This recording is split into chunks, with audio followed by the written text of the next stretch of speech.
I'm Nina, and in today's episode of Comments, I will be talking about the charity Street Doctor.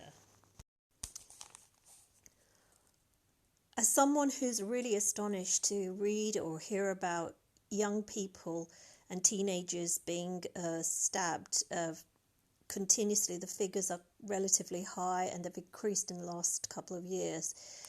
This is obviously a priority on the government's agenda, but is it a case of too little too late? We just heard about a young man who, just walking along the street with his friend in Brixton a couple of days ago, was stabbed over a £10 feud of debt owed, and he lost his life. Here another story of a dispute over a cigarette. A young man got stabbed to death. Now, these kind of altercations are becoming a bit more prevalent and frequent, not just in London, or in what used to be renowned as deprived areas, but it's spreading across the country. However, against this background, we hear about charities, especially this one that's come to my attention, which I'd like to tell you a bit more about. Street doctors. They train medical students, paramedics, junior doctors. They actually train them to run workshops on how to stem bleeding quickly and deliver first aid. And once they complete the initial training, they then go out into the communities. At the present moment in London, they're working specifically in South London, where they go into secondary schools and community groups where knife crime is fairly common. And they also train young people in referral units, where children are obviously much more prone to be influenced by gang culture and violence and exposure. Now, what they do is they teach children as young as 11 what to do if they witness someone bleeding or being unconscious after a violent stabbing.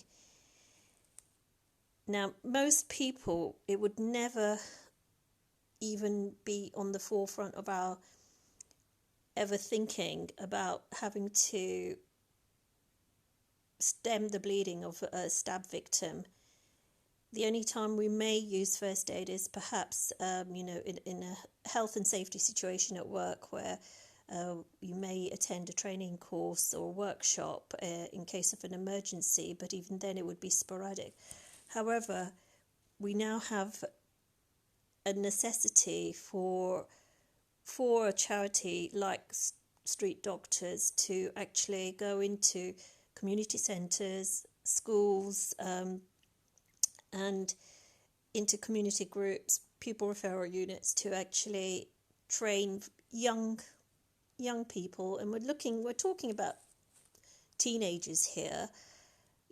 Young men and girls, young boys and girls, to be able to administer and know what to do and have the knowledge to stem excess bleeding, and how to prevent someone from actually deteriorating further should they be, a victim of a stabbing. It's the sad consequences of knife crime, and it is something that a young person should not have to really confront or even envisage applying first aid under those circumstances. But again, it's a reflection of the deterioration in I suppose, in the labyrinth of community support, youth centre facilities, the police reduction in numbers over the last 10 years. And I suppose this is the consequences which are highlighted.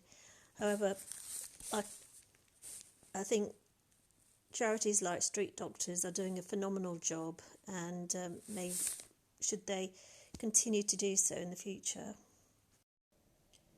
Thank you for tuning in to today's episode.